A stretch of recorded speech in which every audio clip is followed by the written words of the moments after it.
numbers right outside the parentheses, I know that means I need to use my distributive property. So I'm going to go ahead and start distributing some things. -3 times 2k, give me -6k. -3 times -4 is a positive 12. Okay, I'm going to distribute my 4 here. 4 times 3k is a positive 12k. 4 times -5 is -20. Okay, I don't have any more parentheses, nothing to distribute here. I'm going to go ahead and drop this stuff down. -2 plus 4k. Now I'm looking for like terms that I can combine. I got a -6k and a positive 12k.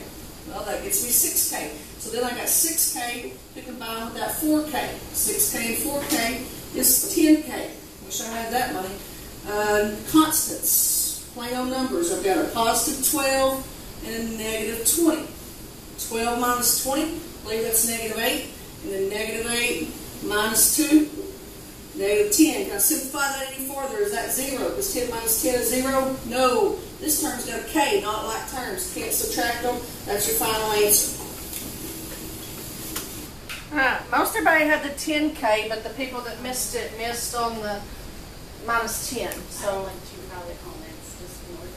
so everybody see what you did wrong, the few of y'all that went off on that? Alright, we are doing properties today, which, you know, that means distributive property, commutative property, associative property, all of those from forever.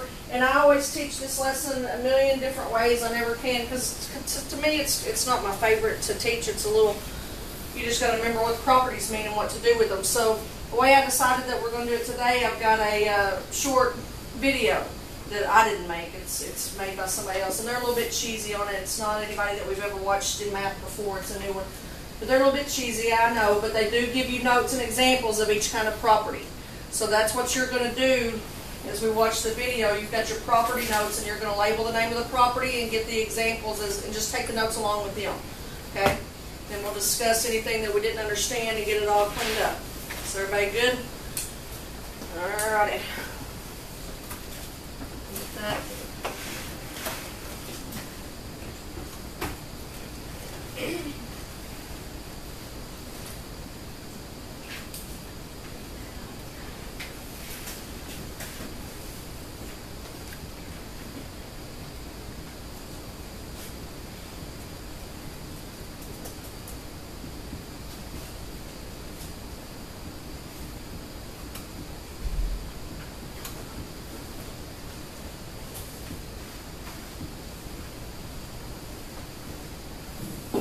Hey, this is Mr. Perez. Today we're going to talk about properties of real numbers. Give everybody a heart attack. Charlie, he better be ready to go. Hey, Charlie, what are you doing? Today we're going to talk about properties of real numbers. Do I have to learn this? Oh, no, Charlie. You don't have to learn this now. You can always come back and learn it next semester. What? Uh-huh. Quit fooling around, Charlie. Let's get going right there. Properties of real numbers. Let's begin with the commutative properties. Okay, Charlie. Commutative property has to do with the ordering of the numbers. For example, a plus b equals b plus c. It's like saying 3 plus 4 your notes is the same right as 4 plus 3. They're both 7. For multiplication, it states that a times b is the same as b times 8. It's like saying 9 times 8 is the same as 8 times 9. They're both equal to 72. Well, where do we use these properties? Let's start with this sum here. Notice, 7 plus 35 plus 13. The question is, can we add the 7 and the 13 first? Because that gives us a nice number. It gives us 20. Well, if we apply the commutative property to 35 plus 13 and switch the order to 13 plus 35, bring down your 7, and now we'll work left to right. 7 plus 13 is 20, and 20 plus 35 is what, Charlie? 55. Very nice there. There we go. That's a good kung fu math right there. Now let's do a multiplication problem. 2 times 28 times 5. The question is, can we multiply the 2 times the 5 first? We actually can if we apply the commutative property for multiplication. We'll switch the order on the 28 times 5 to 5 times 28. Bring down our 2, and now we'll work left to right. 2 times 5 is 10, and what's 10 times 28, Charlie? 280. 280. That's some big kung fu math right there. Commutative just lets you change the order. Commutative property, right? Change the order. Multiplication there. All right, let's go to the associative properties. For addition, the quantity a plus b plus c is equal to a plus the quantity b plus c. Let's do an example. Negative 3 plus 4 plus 6. Notice the parentheses around the negative 3 plus 4. But we can move the parentheses and place them around the 4 plus 6, right? By applying the associative property for addition. And let's do the parentheses first. What's 4 plus 6, Charlie? 10. That's right. And negative 3, bring that down. We have negative 3 plus 10. What's that, Charlie? 7. That's right. Well, suppose we apply the commutative property to negative 3 plus 10. That means switch the order to 10 plus a negative 3. 10 plus a negative 3 is the same as 10 subtract 3, which is, of course, 7. Okay, let's look at this one here. Well, here we have x plus 3 plus 5. We cannot add x plus 3. They are not like terms. That's not 3x. 3x means 3 times x. We're going to talk about that in the next lecture called combining like terms. So we can't add x plus 3, but we can move the parentheses around the 3 plus 5, bring down our x, and now, what's 3 plus 5, Charlie? 8. That's 8, bring down your x, and there it is. We've simplified that expression. Remember, you cannot add x plus 8, they are not like terms. All right, what about the associative property for multiplication, which states that quantity a times b times c is equal to a times the quantity b times c? Well, here's an example, negative 2 times 4 times 5. Do we have to do the parentheses first? Well, Speak to the hospital office. we can apply the associative property and first multiply the 4 times 5. Bring down your negative 2. 4 times 5 is 20. And negative 2 times 20 is negative 40. Right? Sometimes it feels a little bit more comfortable to multiply the positive numbers first. Just depends on your taste. Now, how about x times 3 times 5? Well, x times 3 is actually 3x. But we're going to apply the associative property first and say, oh, let's multiply the 3 times 5 first. Okay? And so 3 times 5 is 15. X times 15, what is that? By the commutative property, x times 15 is the same as 15 times x, which we simply write as 15x. Remember, 15x means 15 times. Alright, so on the associative, it's just moving the parentheses around. Now, about the first two properties, commutative and associative, all of those steps that he went through and working those problems is not something that is completely necessary. He's just showing you how you can use the commutative and associative properties to simplify your problems. But like that one that's got the negative 2 times 4 times 5 there, we could have worked that without moving parentheses around. We're not dummies, right? It's just a way that you can, like he said, if you're just more comfortable with multiplying the positives first, that property allows you to be able to do that. But it's not something that's completely necessary. Commutative switches the order. Associative moves the parentheses. Everybody good on the first two? Commutative, order, associative, parentheses. Alright. All right, y'all, let's keep going here. The identity properties. Well, the identity properties for addition say, hey, if you take something and add 0, you get the result is identically the same thing you started with, meaning a plus 0 is a, 0 plus a is still a. Now, the identity property for multiplication basically states if you take a times 1, you get back identically the same thing, right? A times 1 is a, and similarly by the commutative property, 1 times a is a. Where do we use these? Well, back in pre-algebra when we were solving basic equations, remember, we added 3 to both sides, got them to cancel, right? And that left you with x plus 0 equals 8, right?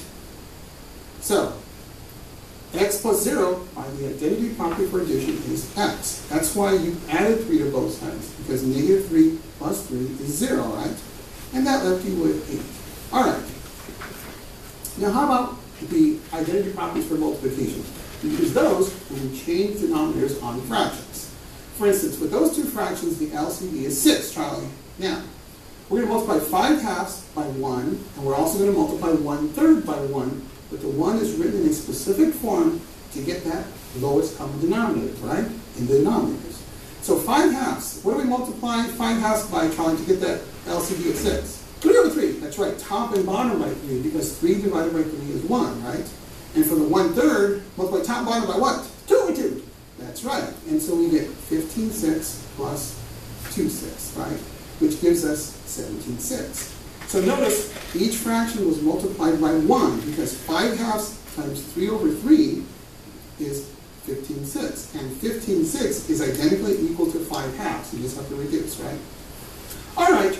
Okay, so the identity property, the way I say it is you get what you started with. So if I'm talking about addition, what can I add to what I started with and not change it? 0. So identity with addition is you add a 0, you get what you started with. If I'm talking about multiplication, what can I multiply it by and get what I started with, not change it? 1. So identity is adding 0 or multiplying by 1. It's getting what you started with. Okay? Everybody good so far? Charlie, let's go on to the inverse properties. Now, a few sections back we were talking about the additive inverse. Remember? When you add additive inverses together or opposites together, the sum is 0. And that's what this is stating, right? The inverse properties for addition. And the inverse properties for multiplication basically state if you multiply reciprocals together, you get 1.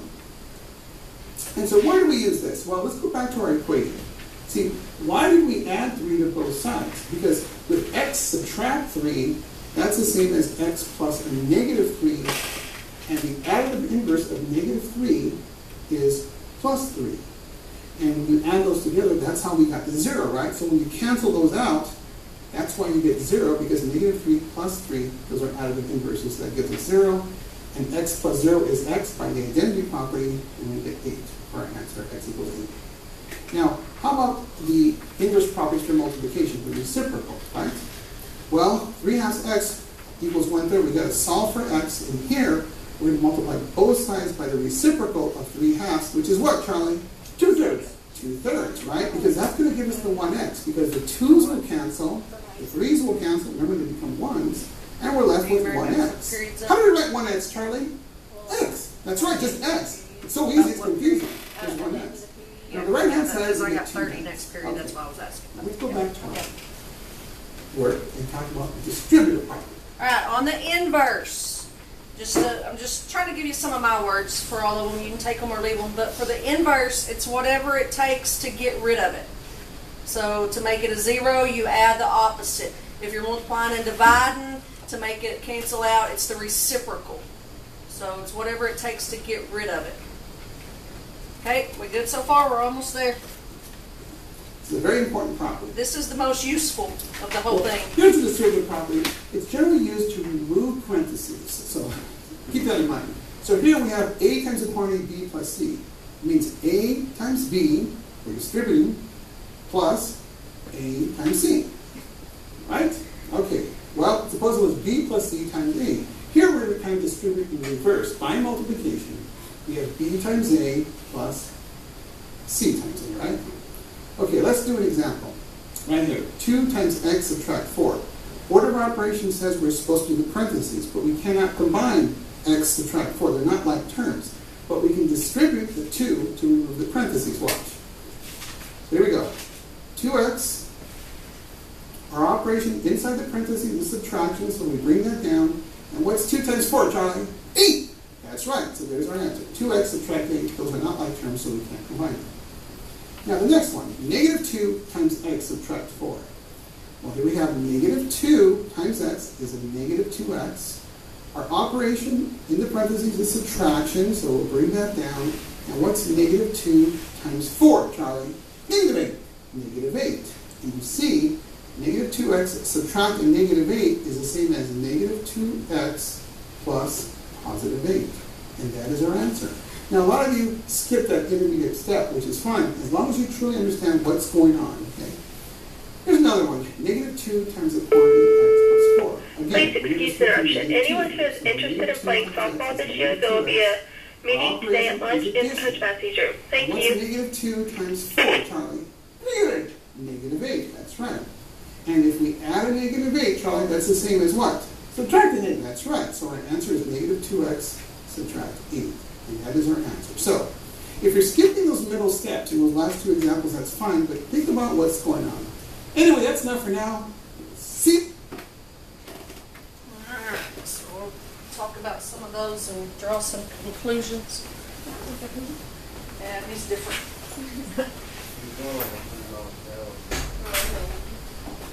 Too quick, that's good to know, I'll remember that.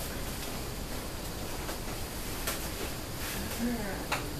Get my notebook and we will talk about something. Alright, so let's go back and see Coach. Hey. You pick up.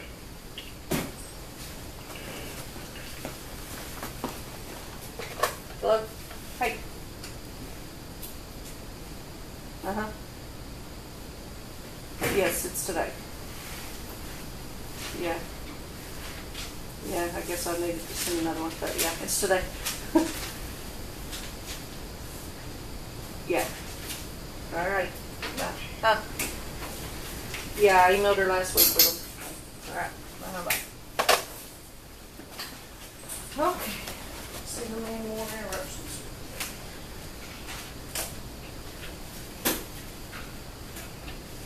Commutative, I want to go in the same order. Commutative is what y'all had first, right? Okay, so on commutative, so y'all can go back and fix notes if you need to.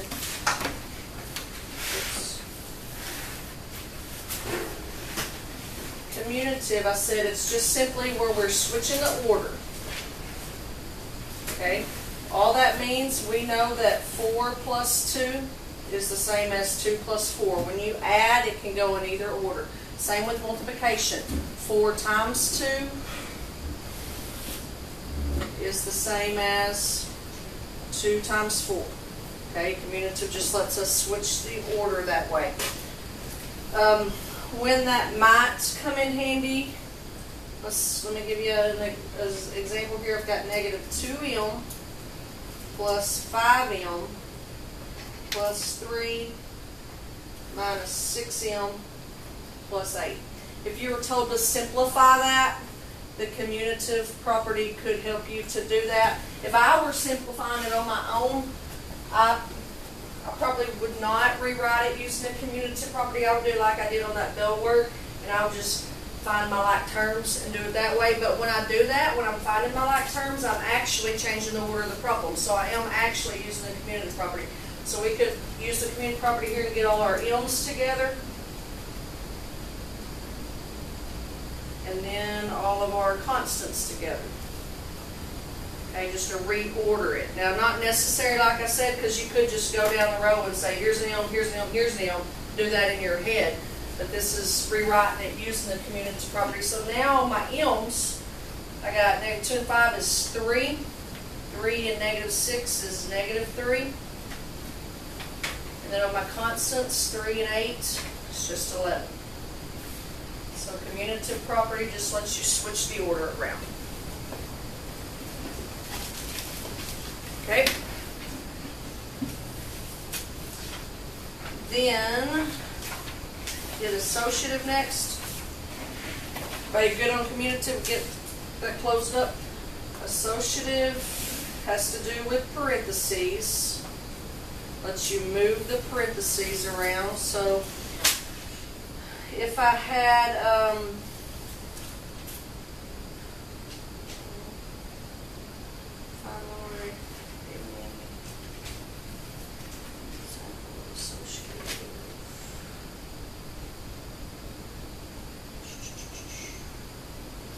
say I had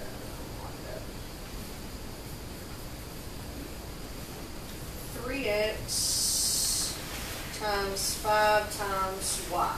So y, it's no erase and fix there. 5 times y. Alright, now I want to use the associative property. Now, in these parentheses, the parentheses is around the 5 and the parentheses around the y, there's not anything to do in those parentheses. They're just there kind of setting those numbers apart.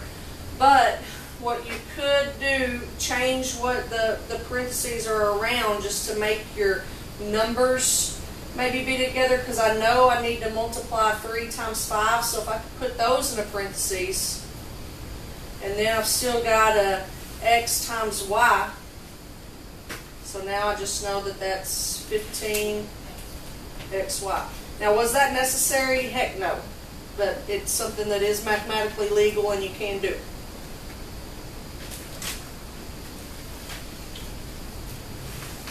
Alright, so let's see, was it identity next?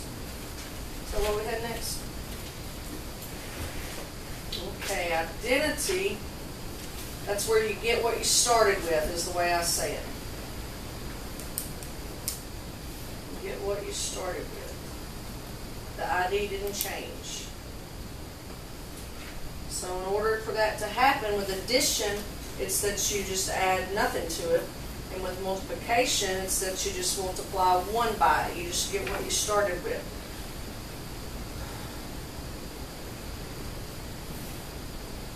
And the only good, they're not really good, but the only examples that it gives for that is just asking you to understand that, this doesn't really connect in my brain, but asking you to understand that if a variable doesn't have a coefficient in front of it, it's an invisible 1, right? So this would be the same as 13M, which I don't really get how that's an example of the ID property, but that's what they give us. Identity.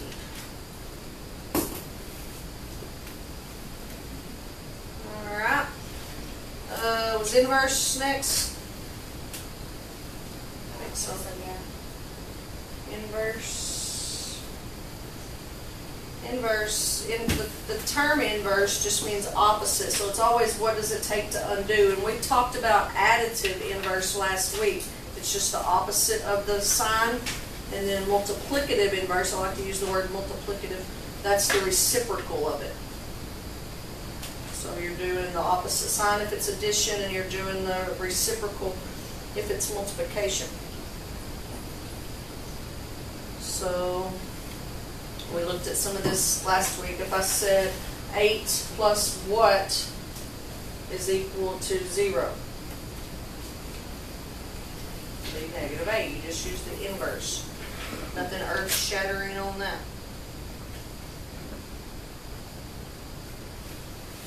Alright, distributive property, I feel like, distributive is the most useful because you actually perform some math on it. You have to distribute what's outside the parentheses to everything that's inside.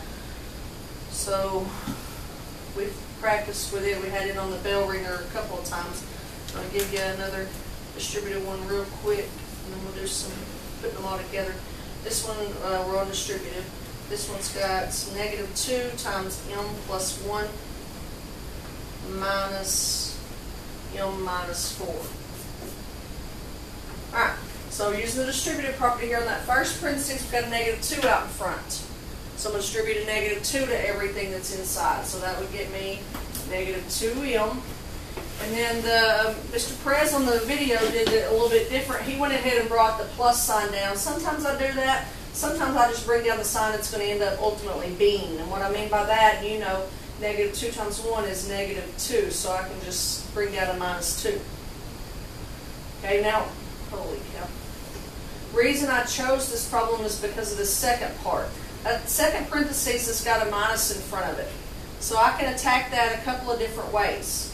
One way is I can just remember that I got to subtract everything that's in there because that minus sign's in front of the whole parentheses. Or I could know that that's the same as a minus 1 and distribute a negative 1. Very good. So let's do that. Negative 1 times m is negative 1m. And negative 1 times negative 4 is a positive 4. Okay, now you could get super fancy and use your commutative property to rewrite that to combine your like terms. I'm just going to match them up. Negative 2m minus 1m is negative 3m. Negative 2 plus 4 is a positive 2. Okay? Alright. The main gist of the properties, whether or not you use them, is just being able to simplify expressions like I had you do in the bell work. So I'm going to give you 4 expressions to simplify, and you just do them right there in your notes. Number 1 says 12b minus 9 plus 4b minus 7b plus 1. There's number 1, simplify. Number 2 starts off the same. I've got 12b minus 9b. Yeah, that's fine. Okay. Minus 9b plus 5b minus 7b. Number 3, got 6 minus 2x plus 7 minus 3.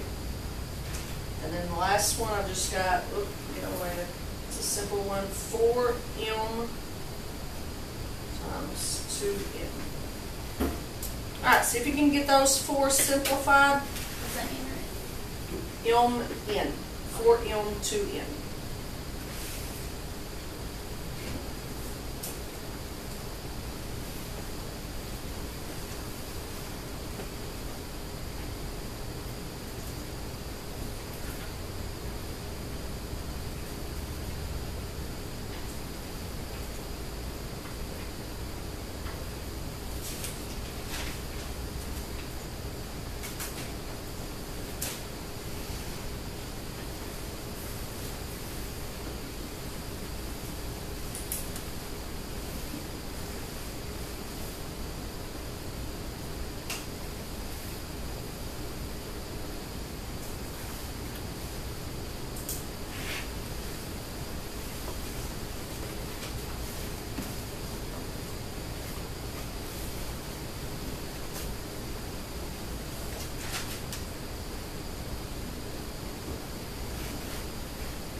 Did any of y'all leave a graphing calculator in here Friday? Black. Like maybe brand new? I didn't remember what class it was out of. I'm looking for it. Might want to put your name on it somehow.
I was looking up there on the board to make sure, I don't think I gave multiplication property, I said it, multiplicative, remember? I said I like to say that.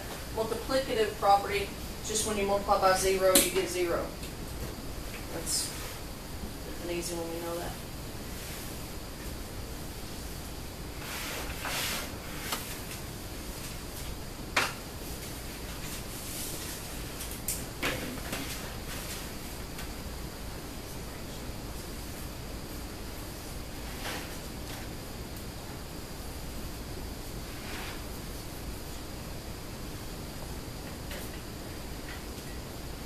Everybody good? Need another second?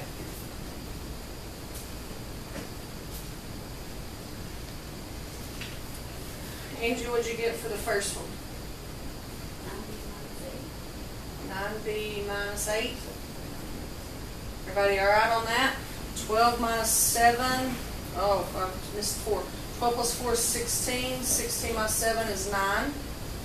Negative 9 and 1 is negative 8. So good job on that. Okay, what'd you get on the second one, Dakota?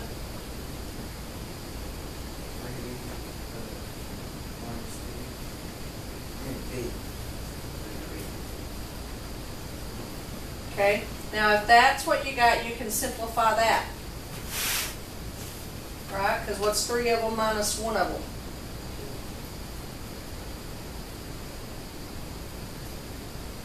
That would be the same as 2b. I don't think, let's check it and see. I think what he was saying was he did minus 2B and got it. Oh, well, that's right. Yeah, that's what it was. He's just interpreting for me now.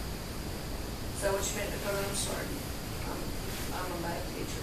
Alright, and it makes perfect sense now, the reason he would say that, because that he did them in groups around that addition sign. 12b minus 9b is where he got the 3b. 5b minus 7b, you got the negative 2b. And when you subtract those, you get 1b. Good job. Alright. What'd you get down here on this third one, Sydney? Uh-oh. Started laughing. Bottom back. There you go, 12x minus 39. I hadn't worked it yet. I don't know. So Leah got, what'd you get, Leah? I got negative 2x minus 4. Okay, 2x minus 4. Any other answers we'll consider?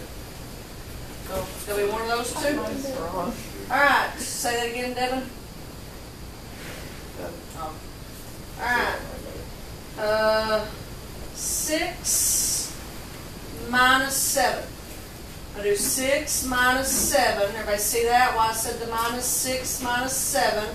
That gets me negative 1. And then negative 1 minus 3 gets me negative 4. So I know it's got to be negative 4. So we got to mark the 39 answer out. Okay, now all I've got left is a 2x, but it's got a minus still in front of it. So it would be negative 2x. So Leah would be correct on that. Good job. That one's tricky with those signs. Alright, Cindy, you redeemed yourself right down on the last one. I got you. What'd you get on the last one? Come on, Cindy. Okay, 8 mn. 8 mn is correct. Good job. Got that one. All we had to do was multiply that. That third one was the tricky one. That's true to that. Good job. Alright, let me tell you a little bit about where we are and what I'd like to be doing and why I'm not and all that kind of stuff. The book that I use, I know you don't have a book. There's some over there if you ever want one. You just got to bring it back because they're actually fairly expensive. But the book that I use, we just finished chapter 1.